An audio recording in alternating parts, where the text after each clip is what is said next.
desempeña actualmente como vocal en la segunda sala penal que ve los temas de arreglos en cárcel. En enero del año 96 se le concedió el Premio Nacional de los Derechos Humanos. Tuvo actitudes muy claras en lo que respecta a su función como jueza.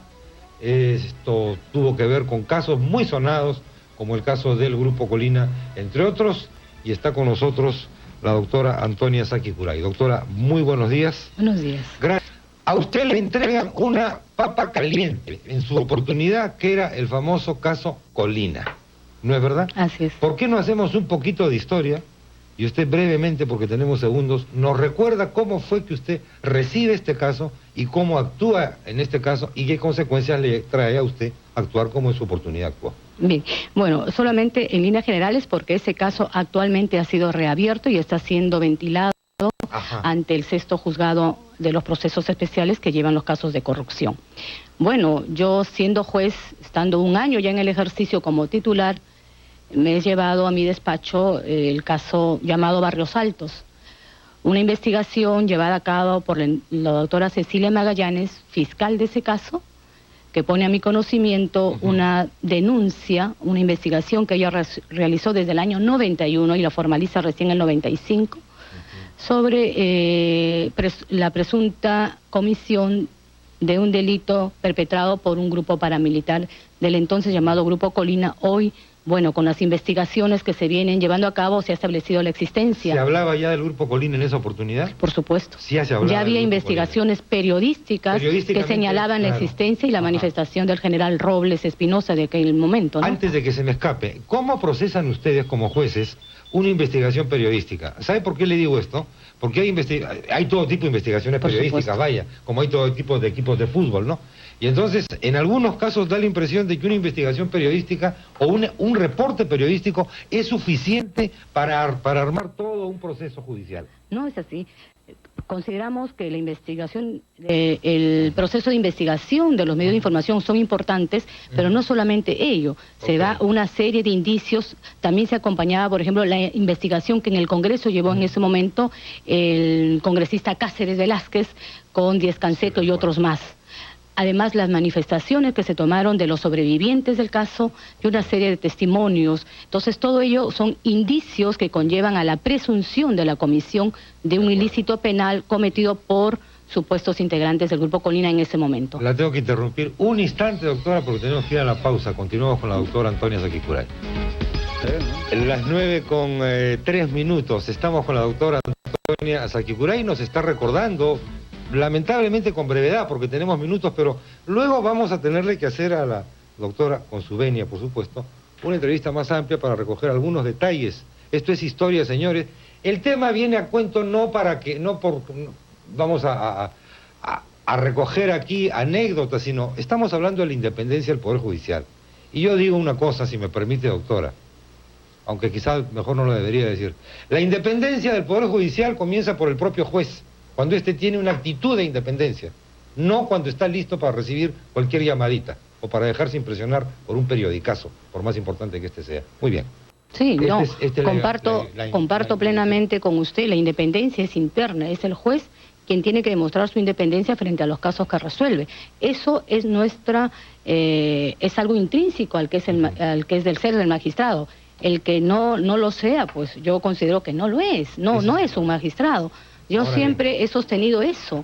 La labor de independencia empieza por el foro interno del propio juez. Muy bien. Y en este caso, justamente, está recordándonos la doctora, ¿recibe usted todo el caso de Barrios Altos? ¿Y qué hace en ese momento? Bueno, en ese momento, como procedemos los jueces, estudiamos, analizamos todos los recaudos que se nos acompañan para ver si es suficiente para iniciar una investigación en sede judicial. Yo, en mi caso concreto, así lo estimé y es por eso que inicié una investigación. Y a raíz de eso usted convoca a los posibles involucrados, ¿no? Por supuesto, ya una investigación en sede judicial, pues se notifica a las personas involucradas en esta investigación y se recaban todos los elementos, pues, de prueba que permitan, pues, llegar a obtener una responsabilidad. ¿Y llama usted a su despacho a qué personajes? Bueno, en ese momento las personas que estaban siendo investigadas tenía conocimiento que habían sido ya objeto de una sentencia por el caso La Cantuta. Se hablaba del mismo grupo que había participado en la matanza de la Cantuta. Y bueno, estábamos cursando los oficios para que el Consejo Supremo de Justicia Militar nos indiquen si estaban sufriendo prisión para ir a tomar su declaración o que lo pongan a disposición de nuestros despachos, ¿no? ¿Y qué les respondió el Consejo? Bueno, el Consejo no respondía a nuestros oficios. ¿No respondía simplemente? No respondía, simplemente, bueno, nos plantearon después una contienda de competencia, aduciendo que ellos ya tenían un proceso, pero también nosotros, tanto la fiscal como la que habla, la desestimamos porque no acreditaron que en el fuero militar se estaba llevando un proceso de igual naturaleza como la nuestra. Se estaba llevando a cabo testimoniales, preventivas, cuando, bueno, pues el Congreso dio la ley 26.479. La ley de amnistía. O sea, la ley de amnistía venía a cortar este proceso de investigación. Exacto. Así es. Exactamente, ¿no? Pero supuestamente con un alcance general, porque no era por este caso, digamos, lógicamente. Pero el único proceso en trámite en ese momento era el que se estaba ventilando en mi despacho. ¿Y ya de qué año estamos hablando en la ley de amnistía, doctora? Eso es en el 95, 96. En el 96, efectivamente. 95, el enorme debate que hubo sobre 95. Este tema. 95. Y luego, por ahí tengo unos archivos, León, con lo que han comentado sobre la ley de amnistía algunos personajes que hoy día son importantísimos personajes políticos. Pero este no es el tema ahora, pero ahí está mi archivo. Bueno, entonces sale la ley de amnistía y usted dice que esto no es aplicable al grupo Colina, ¿verdad? Claro, yo, como los magistrados tenemos, según la Constitución, la posibilidad del control difuso. Cuando consideramos que una ley es inconstitucional o es contraria a la Constitución y a tratados internacionales. Lo que hice fue pues analizar esta ley y declararle para mi caso concreto que era inaplicable. Era inaplicable, a pesar de que era una ley del Congreso, doctora. Bueno, yo lo estimé así, por eso dicté esa resolución. Pero era inaplicable porque había una violación de derechos humanos. Claro, había ahí una violación a derechos también consagrados en la Constitución, que era el derecho a la vida, a la integridad y a la responsabilidad también del Estado de investigar casos donde supuestamente se habían cometido violaciones a los derechos humanos. Y entonces el Congreso... ¿Cuántos casos más ha habido, perdón, doctora, cuántos casos más ha habido en todos estos años últimos y ya hasta hoy día de que un juez declare inaplicable una norma por el control difuso de la Constitución? Esto es algo que a mucha gente le puede sonar abstracto, pero señores, nuevamente volvemos al tema. Quien respalda la Constitución es un juez de carne y hueso. Él es el que la hace cumplir o no la hace cumplir finalmente, porque él es el que aplica la justicia, concretamente, con personas de carne y hueso. Inclusive más allá del Tribunal Constitucional, que a veces, por su naturaleza, da sentencias o resoluciones abstractas, teóricas, doctrinales, interesantes, pero a veces no muy prácticas. ¿Cuántos casos se ha dado? Bueno, en realidad son muchos jueces que aplican el control difuso. Creo que en el caso concreto, en el caso particular, es que pues fue un caso de trascendencia muy sonado. Pero en la práctica, le digo, judicial, sí el juez aplica, porque la Constitución así lo señala y puede aplicarlo. Conozco de muchos casos en diferentes materias que se aplica el control difuso y a raíz también de la ley de amnistía tengo conocimiento que 2 o 3 casos que se venían investigando militares en diversas cortes y juzgados al interior del país aplicaron el control difuso. Entonces el caso que fue quizás sonado porque la trascendencia de las personas involucradas. Tratando de resumir un poco, usted dice que es inaplicable la ley de amnistía, el Congreso saca la ley de amnistía número 2. La interpretación auténtica. Una interpretación auténtica que en el fondo es otra ley específica para usted. O sea, usted ha sido condecorada 2 veces por el Congreso con 2 leyes para que usted no se meta, digamos, en el tema y permita que se oculten estas violaciones de derechos humanos.